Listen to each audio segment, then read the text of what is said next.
For our next panel, we have Doctors White and Buenaflor. Kimberly White is an Associate Professor of Chemistry and Faculty Diversity and Equity Fellow at Humboldt State University. Dr. Buenaflor is a postdoctoral associate at the University of Minnesota. And a little bit more about them, Dr. White is an Associate Professor at Humboldt State, which is the largest and most ethnically and economically diverse four-year public system in the nation. Dr. White's instructional experience includes teaching introductory general organic chemistry and biochemistry courses at community college, PUIs, and R1 universities. Dr. White works alongside faculty to restructure the undergraduate chemistry curriculum and instructional methods, promote inclusive and instructional practices and mindsets, and promote increased involvement in the retention of minoritized students in STEM majors. More about Dr. Buenaflor's work as a postdoctoral researcher at the University of Minnesota. Jeffrey is developing guided inquiry teaching experiments that incorporate green chemistry and sustainable polymers for high school and college students. I'm excited about this talk. Welcome, Drs. White and Buenaflor. Hello, it's nice to be here. Hello. I'd like to begin by just introducing the format we're going to do with this workshop. It's mainly going to be a Q&A session, but focus on equitable and inclusive practices for chemistry education. For many of you, we know that chemistry, in terms of its culture, is dominated by, to be honest, white and male people. And in regards to representation, it's something we really need to improve on, especially with our cultural attitudes. So in this Q&A session, we're really going to focus on equity issues, where a lot of chemistry courses just end up being gateways to students, especially for minoritized groups, right? Preventing them from being able to really gain enough interest, and they end up leaving their major and do something else. How might we be able to create a sense of belonging in chemistry for these minoritized groups? And what roles and student mindsets that both facilitators like Professor White and me, what can we do to help improve chemistry education? And what mindsets can we help students adopt? And what other strategies can be incorporated? So what's shown here is this covers art series from the ACS Analytical Division, where they really promoted people of BIPOC and women scientists. So that's one way that people have been contributing to this area of diversity. And then what we need to do is, what can we do to start some impetus or catalyst to lower the barriers in achieving success for our undergraduate students when it comes to these chemistry courses that tend to have this really bad negative reputation, right? So this is an open discussion. Feel free to ask any questions on the Q&A, and we look forward to having a conversation about this subject. Excellent. So I would like to give a brief introduction as well. As Elaine mentioned, my name is Kimberly White, and I'm at Humboldt State University. I am a Faculty Diversity and Equity Fellow. This is a position that's funded by the California State University Graduation Initiative 2025. And my role as an Equity Fellow has been to flip the model of professional development so that we can minimize equity gaps and increase our retention and graduation rates. So instead of faculty coming to professional development workshops to use a commonly used phrase, the choir is the group that usually comes to the professional development workshops. And these are the people that we are already reaching. So this model brings professional development to faculty. And so I have visited every single department on campus to educate faculty on what it means to be equitable, how to assess equity in the classroom. And then we have dialogues about what it means to be equitable in the classroom and what are the best practices for equitable and inclusive teaching practices. So I've spent a lot of my time thinking about pedagogies and strategies in the classroom that are the best toolkit to enact equity. And as Jeffrey said, we really hope that this session will be a question and answer dialogue so that we can really suit your needs and answer questions that you have related to equity in chemistry classes with an emphasis on online courses in the gateway courses. So we can go to the question and answer session. Yeah. So no questions from the audience yet, but I certainly have some questions. Jeffrey, I really like that graph that you did with the traditional, lecture strategies as a large hump and energy hump, right? And then low and hopefully lowering that through equitable and inclusive teaching. So yeah, tell me more about.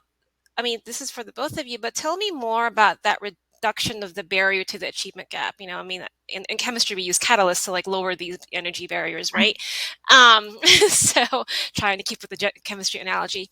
And I know like with organic chemistry, that's a really tough one. And I'm wondering, like, what are some of the strategies and, that you've explored with faculty, and how did you engage faculty to try these new strategies? I can talk about this one if that's okay with you, Jeffrey.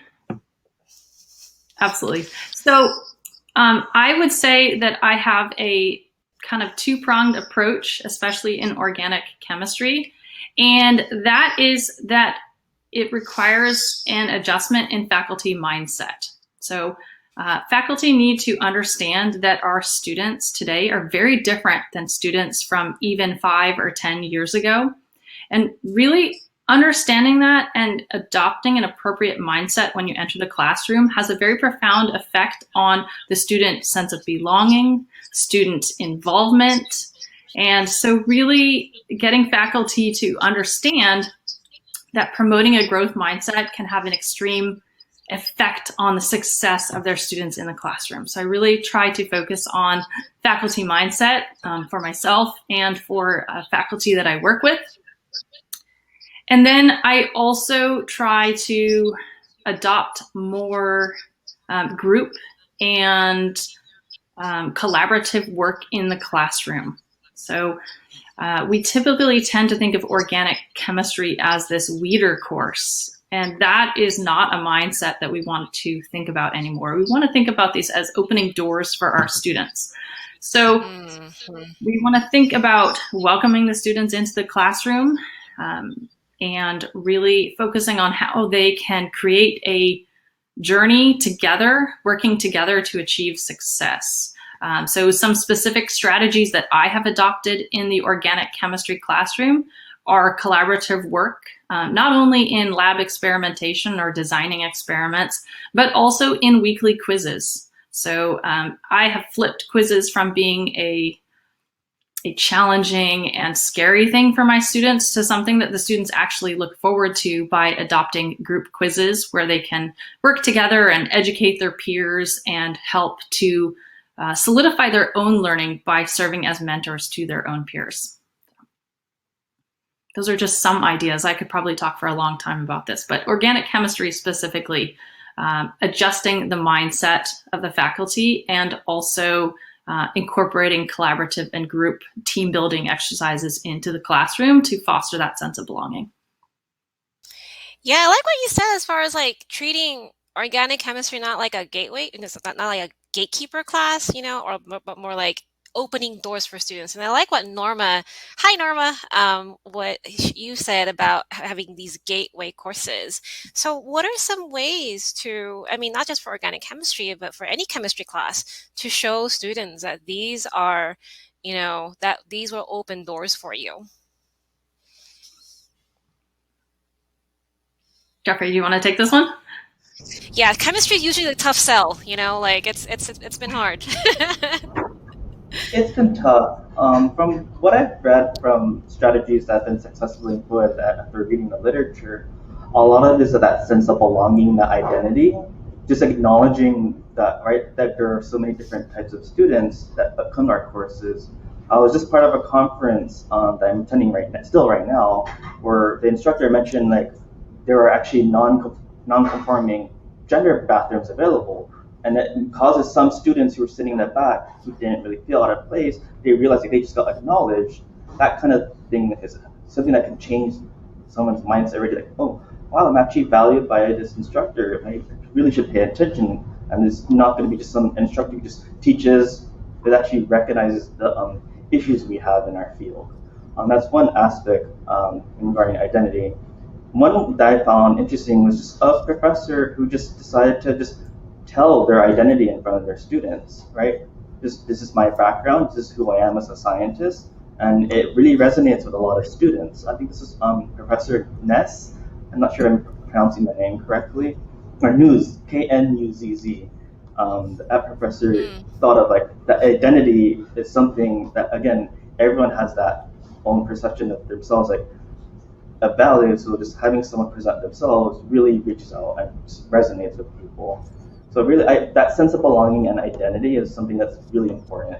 That some people, especially, can really cast a wide net.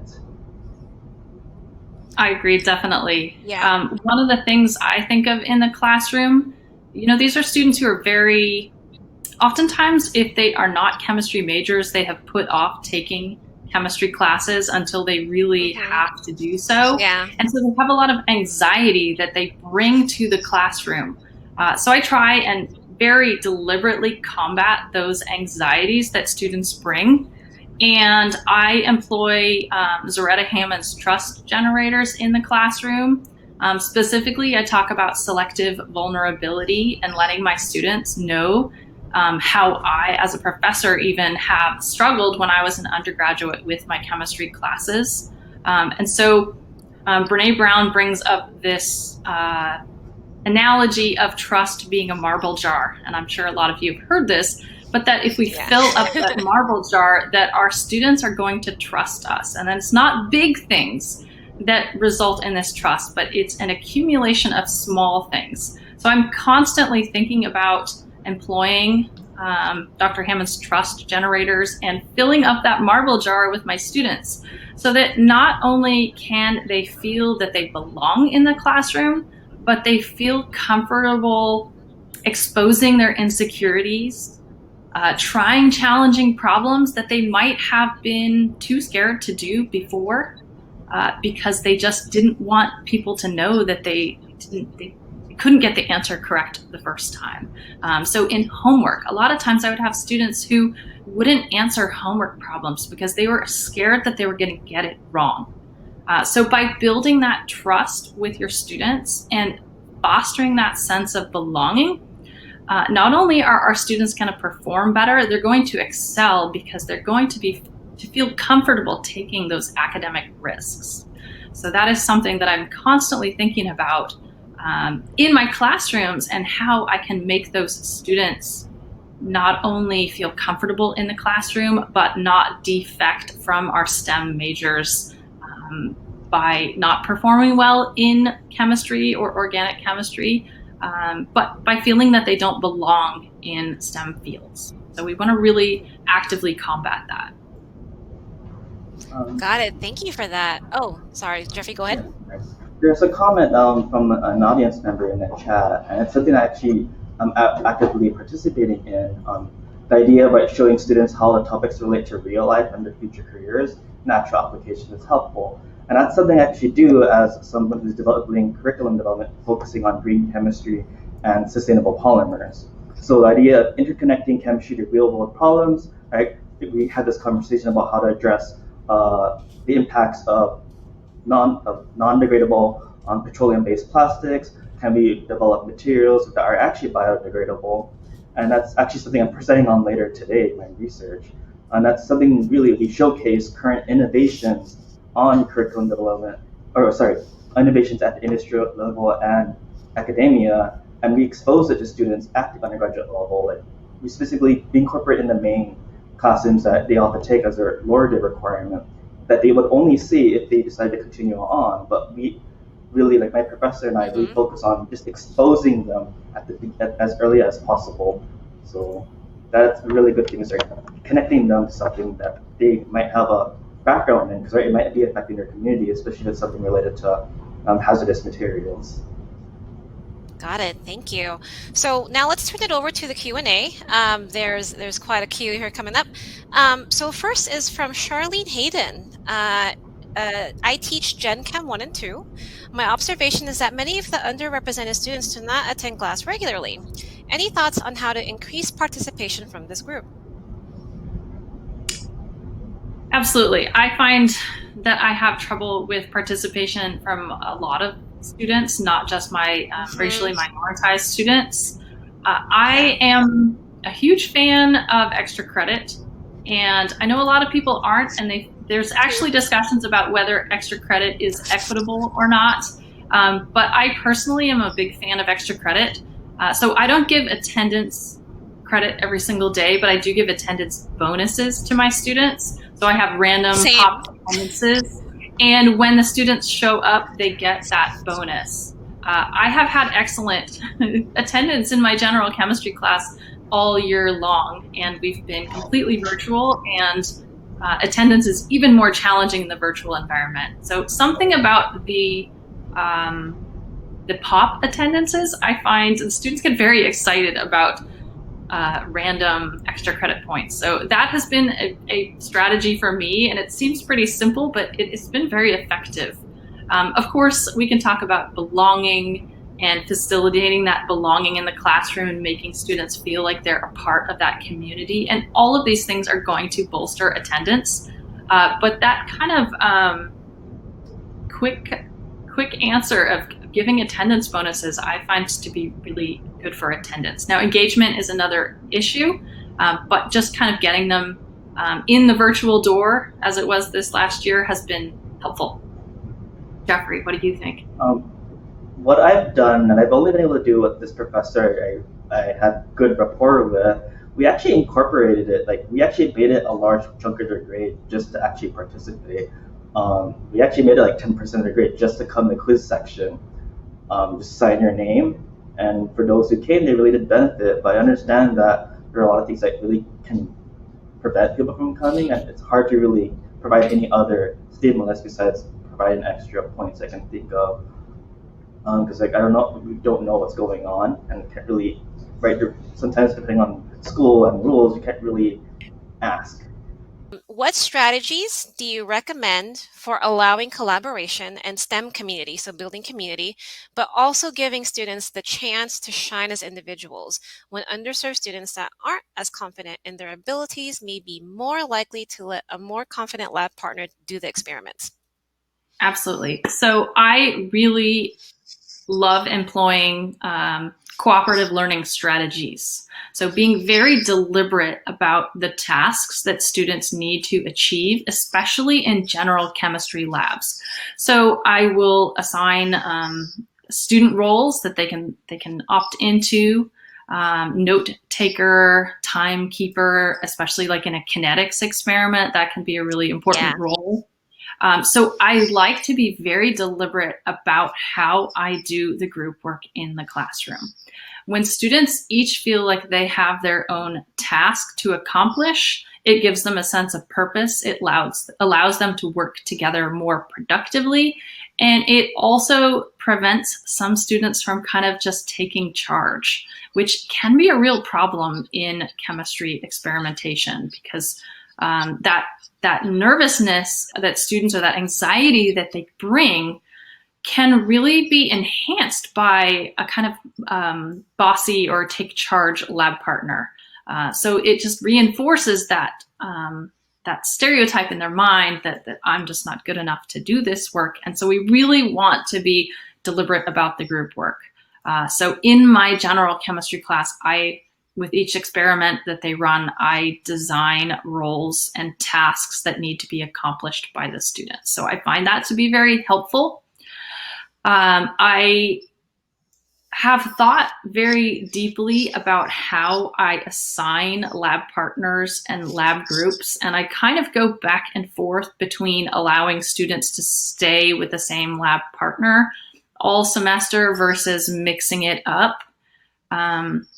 So I'm not sure I'm done kind of synthesizing that in my mind, but it is something that I'm really thinking deeply about in terms of what effect it has on equity and the the group work or the quality of the group work or the contributions that each of the students make in the classroom. So if anybody has ideas about that, I'd love to hear them. But it's something that I've been pondering very deeply because it does play a very big part of our chemistry lab courses. Great. I mean, as far as, continued engagement, I mean, I like that what you presented so far. I mean, as far as, having these structure, like this partner does this partner does that, because that, you need to be really thorough as far as guiding students through that process. So let's switch it up a little bit, because like with Jeffrey, I know you, as part of your bio, you mentioned that you developed like green chemistry, activities. So there's a question here from Patty. What is the most popular green chemistry experiment that you're proposing at the undergraduate level? Right now, a lot of the stuff I've been focusing on is on hydrogels, which a lot of them can be derived from carbohydrate biomonomers. The one that's popular at both high school and undergraduate level, depending if you want to introduce it, are edible water capsules using calcium alginate. That's something that you can actually do in your kitchen. I don't know if you've heard about those water pods. Once you get food color, you can create even beverage juices out of them. So that's something that introduced students to, like ion exchange reactions, introduce into the basics of polymer, talk about fundamental concepts with acid-base chemistry. That's the one I really like because that's the research you've been doing this entire year. The more advanced level, I'm working on like methacrylate hydrogels, just depending on what we can make as a sustainable polymer, right? Something that can biodegrade. Anything that's where I'm focusing on. Something can go away from petroleum-based materials and go to more compounds that can be sourced from biomass. Right? So it's again that concept of interconnecting to real problems. So one is hydrogels. Great, thank you for that. And then, so let's, talk about that continued engagement, right? And then I think I may have, some other questions for green chemistry, but we'll come to that in a little bit. Can you give some specific icebreakers? This is from Jody Tyler at the beginning of the semester. So intro, Gen Chem, OChem, that helps facilitate being more comfortable with the content of the course as well as with the instructor. Yeah, I can take this one. I'd love to tell you about an activity that I do at the very beginning of the semester with my students. So I adopted this from an activity that I learned about in the Escala Educational Workshops, which is for Hispanic serving institutions. And this is kind of a cultural journey, strengths mining exercise. And what I do is I teach students, or I provide them with literature so that they can learn about Yoso's cultural wealth model. So honoring different types of wealth that students bring into the classroom, like familial wealth and perseverance. And I'm trying to not to use the word capital because it's better to use the word wealth, I find. Yeah. And so Yoso's cultural wealth model lets students know that they bring all of these skills to the classroom. So I guide them through this exercise where they have to think about the path that and they do this independently, and it's assigned as a quiz in the learning management system, to ponder on how they got to where they are today, whether it be in organic chemistry classroom, in a general chemistry classroom, like how did you get to where you are? Reflect on what are the important things in your life that got you where you are. And then I educate them about Yoso's cultural wealth model, and I ask them to mine their journey for assets they bring into the classroom. And in my organic chemistry classroom, I tell them about how working together, and this is kind of a guided exercise, I tell them about how working together can be an asset and really wonderful tool for effectively learning organic chemistry. And so they start to connect these wealths that they bring into the classroom, specifically with the content of the course. And so I have them engage with each other. In the online environment, I do this as a discussion, or I pair people up in small groups in the learning management system and they share out. In person, I have them actually talk and have a kind of 5-minute discussion with the people next to them about their journey and their strengths, and how those strengths or that wealth that they bring to the classroom is truly an asset in the chemistry classroom. So we're connecting these things that our students are bringing to the classroom with tangible skills that they can employ in the chemistry classroom. So some people will say, well, I work really well in groups and I learn really well when I have tasks. And so they can really connect this to the content. So this is kind of a cultural wealth asset mining exercise that I do in the chemistry classroom. And it really is a powerful way of flipping the assets that our minoritized students bring to the classroom that can be often viewed by chemistry instructors as deficits, to flip them into assets. So I think that's an exercise that I regularly employ, and it's very successful. Yeah, I really appreciate how well you've integrated EOSO's cultural wealth in an organic chemistry class. That is amazing to hear, and I'm so happy to hear that. Yeah, and then so I mean, and I think I want to tie it to this question. So here's a question from Cordula Girth Shager. I feel like I need to tell the students the important concepts, and by the time I'm done, I run out of time for flipping the classroom and giving students that are behind the time to ask questions. So how would you change that? And I'm thinking what you just said with the cultural model, like that could be a good way to do it too. Jeffrey, do you want to talk about this one? I haven't had much experience it from what I've witnessed as a grad student and as an undergrad. I know professors have tried recording the lectures and then making the main lecture a Q&A session, but I don't know how effective that really is at the chemistry level. The other option is to utilize platforms. I know we have websites like Canvas, but sometimes people have been very ingenious with like using Slack, where you can have live discussions there, and people are free to have a conversation outside of the class. So we have a very finite amount of time during the lecture, so that it's just hard to incorporate questions. So it's a difficult thing. And when I was an instructor at University of Washington, it was like just 50 minutes. It's just not enough time to be able to cover everything and incorporate questions. It's a challenge that still remains something to this day when I try to teach organic chemistry. I agree 100%. We talk about general chemistry being a mile wide and an inch deep, and it is really a challenge to cover the concepts.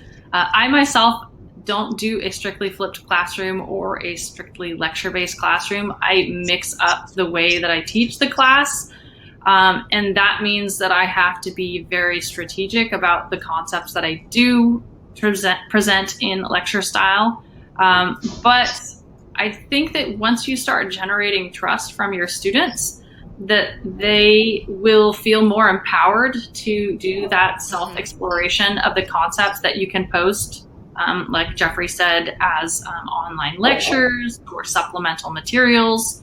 But it is a challenge that we all struggle with. But I agree. I think that generating that trust from your students is going to be a powerful step, because then they're going to feel empowered to do that, to take the reins of their education and access those extra materials that you post for them, so that then you can actively or successfully promote that reversed or flipped classroom exercise. It is a struggle. Awesome. So, Doctors White and Buenaflor, thank you for this wonderful conversation. Looks like we're out of time today. I could go on with you folks, but once again, I would like to thank Doctors White and Buenaflor today for providing their firsthand experience. And folks, in the audience, thank you so much for joining us today. The sessions may be over, but you can still mix and mingle with other attendees in the networking lounges. We encourage your participation in the themed networking class chats that align with today's topics, or head to the exhibit hall to download valuable resources from our sponsors. Thank you so much.